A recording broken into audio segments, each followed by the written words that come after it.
Hello and welcome to the Voice of TOD. I'm Tom, and in this video I'm going to give you my thoughts on episode 7 of The Mandalorian Season 3. This one is called The Spies and is the penultimate episode of the season. So, sorry for the late upload, but it was a busy day yesterday, so I didn't get a chance to get this review done, and I wanted to sleep on the episode and rewatch it, and I have this morning. Because there's a lot crammed into this. This is your first and only spoilers warning before we get into it, so spoilers ahead. We open with this neon undercity of the Coruscant, sort of the lower quality streets. It's beautiful, it's very Blade Runner, it fits what they're trying to do with this scene, with the little espionage. The techno music is fantastic too, the score has really been incredible this season. It's probably the most consistent, well, the only consistent thing about this show, and it's always just incredible. But we have Kane from Elia Kane from 2 episodes ago and 4 episodes ago, or she's definitely in episode 3. We've seen her since. She is getting a brief from an Imperial probe droid that drops in from above like a falling angel. Brilliant. It's such a sinister scene. The music turns sinister. The wob wob wob wob from the droid. It's brilliant. That sound always sort of gets me anyway. But yeah, it's so well done. Kane confirms her identity and gives her report to none other than Moff Gideon. He's finally back, folks. We've only been waiting 6 episodes to hear him. Anyway. She confirms that the Mandalorians have stopped the pirate attack on Navarro. Tava was right. The Imperial remnants are funding pirates. I didn't actually know this. I've never read a Star Wars book in my life. So this was a fascinating revelation to me and could set up some very big things in the future. We then cut to Gideon in the flesh.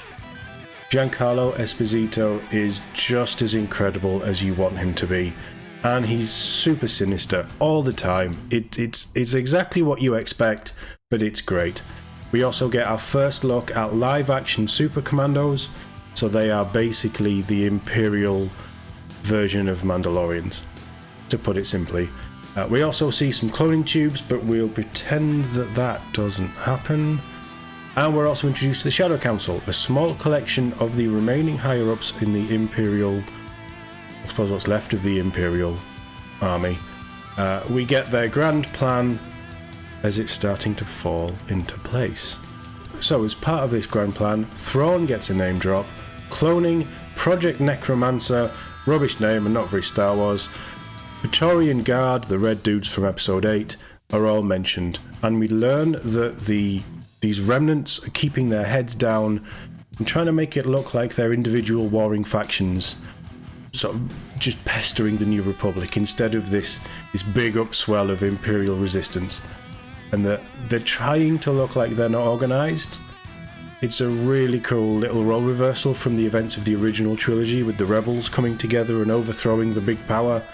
Well now, I mean, this really is The Empire Strikes Back. Really cool. I really like this whole setup and this idea of the world and all these different political machinations going on. I think it's really cool. I'd have loved to have seen more. Gideon requests reinforcements. He basically name drops the Mandalorians saying that they're back, which everybody seems to be terrified by. So all of these sort of higher up Imperial generals have this fear of Mandalorians, which is fascinating because this show has made them look like idiots through most of it, certainly this season.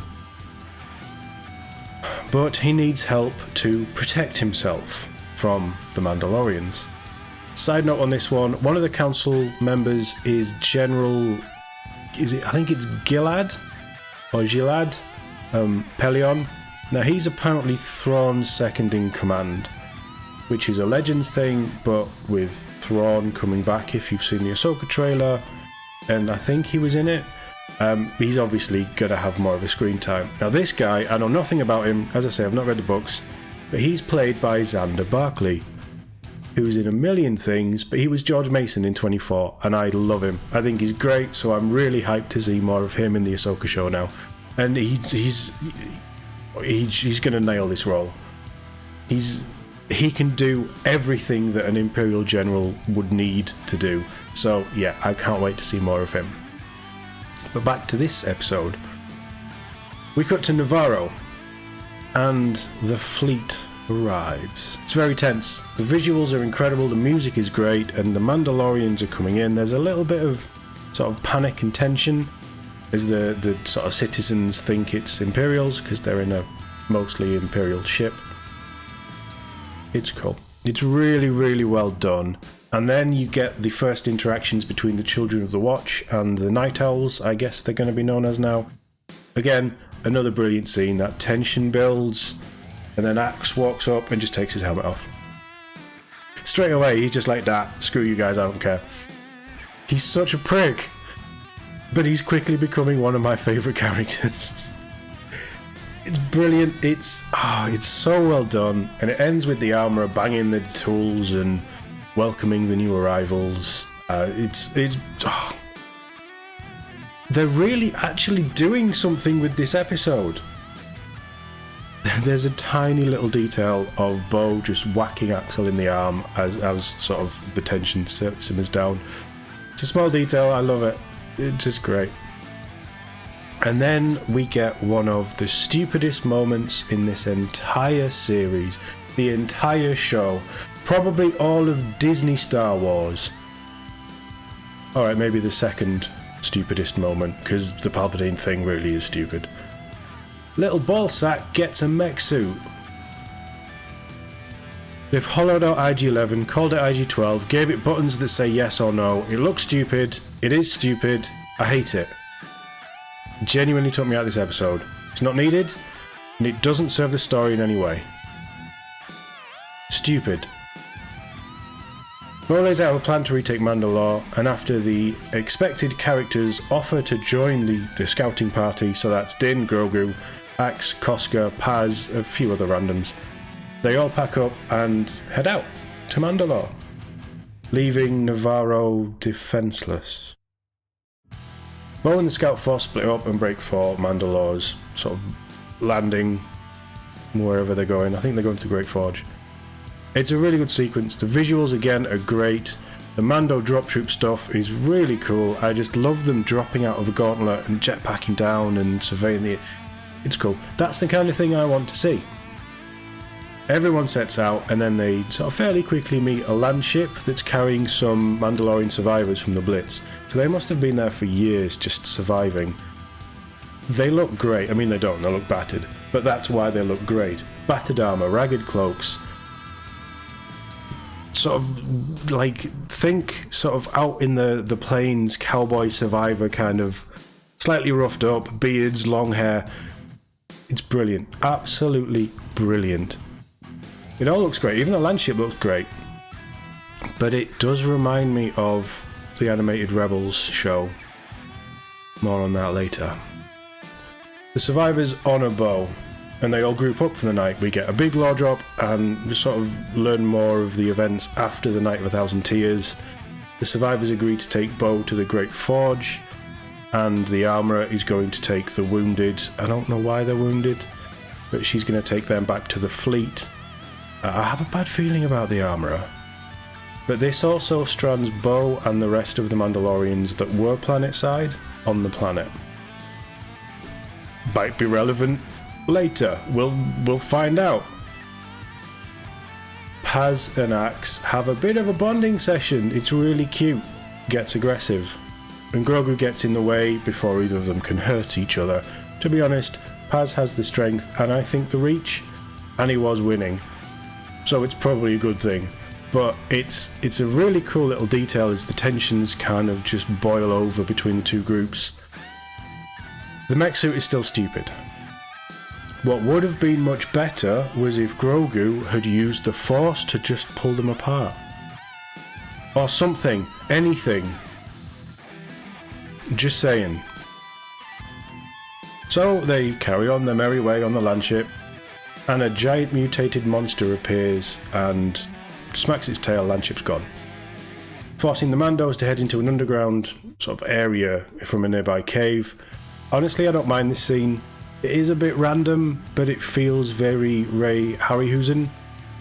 Like, you know, the stop motion sort of big monsters. Jason the Argonauts is probably what most people will know. Land Before Time, I think, was him as well. Was it Land Before Time? He's done loads of like 60s just stop motion movement. Oh, incredible. Live action stop motion. Really good. But he was a massive influence on Star Wars, so it's a really cool little nod. If it is a nod, I don't know if it's intentional. That's just the feeling that I got. But I do like it while it's a bit random.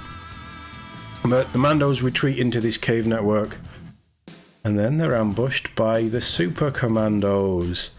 It's a really messy shootout, which is actually quite fitting. Both sides are in Beskar armor, so it basically just becomes a massive blast of fire and close combat. Paz and Axe do actually work together, with Paz sort of laying down covering fire so Axe can escape up a little air vent and hopefully call for aid. But I do really like this whole sequence. The movement, the chaos of the fight, all of it it's just really well done, and everyone's trying to be more accurate with their shots to get under the armor, and it's very brutal. Can't fault it. Really enjoyed that sequence. And then the Imperials sort of fall back and issue a retreat. So the Mandalorians give chase. Again, I do like this. I like how it works. There's a little bit of give and take. The charging Mandalorians, like the hero Mandalorians, the Night Owls we'll call them, they're using cover and sort of clearing ways and then pressing the advance. Din ends up at the front with a couple of rando Mandos, and they enter this huge opening, and then you realise it's an underground Imperial base.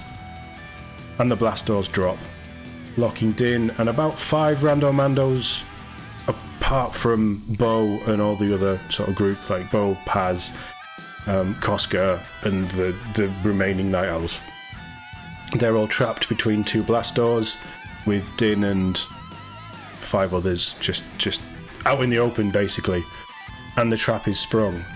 Rando Mandos are gunned down as more Super Commandos drop in, and then an order is given to take Din alive.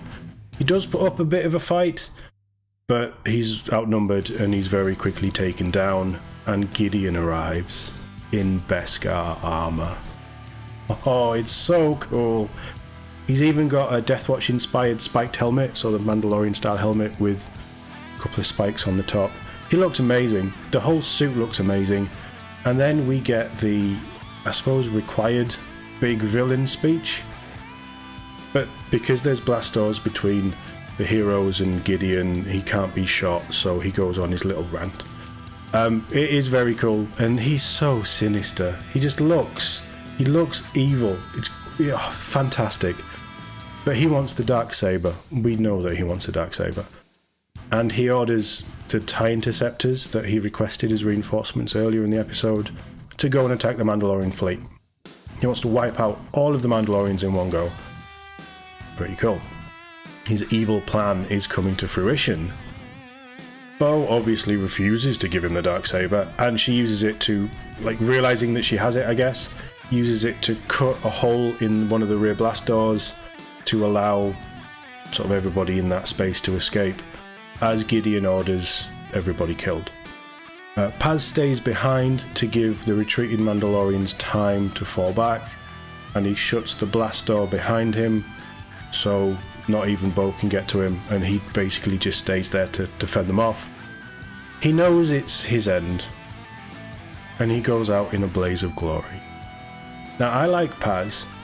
He's a minor character, but he's been one of the more consistent characters through Season 1 to Season 3. He's always sort of been the same character, nothing's changed. He's very focused on his beliefs and the good of the Children of the Watch. He's also voiced by Jon Favreau, more on that later. So he gets a very fitting hero's end. He just takes out a load of commandos that are dropping in. You know, everybody on the platform, he's just there with his giant cannon just chewing through them all. And obviously his cannon overheats because he's just constantly firing, So he just throws it at one of them and finishes the last sort of few off in sort of melee combat, and he just goes into a rage. It's really well done. And then 3 Praetorian guards show up, and they end him very quickly. It's actually a really good, really well done sequence. All 3 of them attack him at once. Now these guys are trained to fight Jedi, so Paz isn't much of a match for them. And then the episode ends. This episode as a standalone was excellent, and probably the best of this season, and maybe one of the best of the entire Mandalorian sort of 3 seasons. It loses points for the Grogu mech, but everything else was really good and felt and shot and looked pretty much as you'd expect for a high budget Star Wars show. But this isn't a standalone episode. Compared to the rest of the season, this feels rushed. There's so much packed into this, and so much happens. There's 1 episode left to answer just about every question we have, and I can't see how it's going to end. This season has been a clusterfuck of wasted time, dodgy writing, and I have a feeling we've just seen why. So, I haven't covered any of the Star Wars Celebration stuff yet. I don't know if I will, but the bits that I've seen, I have to say that I, and I think most of the internet, got the feeling that Jon Favreau isn't going to be part of Lucasfilm for much longer. Rumours of tension behind the scenes since Gina Carano was fired, and then the cancellation of the Rangers of the New Republic show, which seems to have been forced into this season, along with the Book of Boba Fett basically destroying the end of Mandalorian Season 2 and itself, have never really gone away. This season hasn't felt as fluid as the previous 2, and it's become increasingly obvious over the last 7 episodes that Bo-Katan is the main character now. Bo is a Dave Filoni character. Din Djarin is a Jon Favreau character. So is Paz Vizsla, who Favreau voices, and is now dead. And Din has just been captured. You see where I'm going with this. This show has felt so much more like the Clone Wars and Rebels animated stuff in terms of writing this season, and loads of the Easter eggs have come from those shows too. This is total speculation on my part, but I have a feeling that Filoni has taken over the reins and is quickly going to remove Favreau's elements to make The Mandalorian about Bo and her night owls, and I can actually see Din being killed off by Gideon next episode. Probably with the Darksaber. Bo has consistently been saying how much Mandalorian blood has been spilt and that they need to unite. What better way of having them unite than the big bad doing something big and bad with the ruler of Mandalore's weapon of office? It just fits to me. And it would release Pedro Pascal from his contract. He's a big actor now, and we know he's been wanting to show his face in this show, which is clearly not going to happen now that Mandalorian is back and firmly within the Children of the Watch, and a believer of the way. With only 1 episode to go, all I have to say is I have a bad feeling about this. Let me know what you thought in the comments, and if you enjoyed this video, please subscribe to the Voice of Todd for more. And if you want some gaming content, go check out Todd Plays Games. It's all linked in the description below. And as always, thank you for watching. I'll see you in the next one.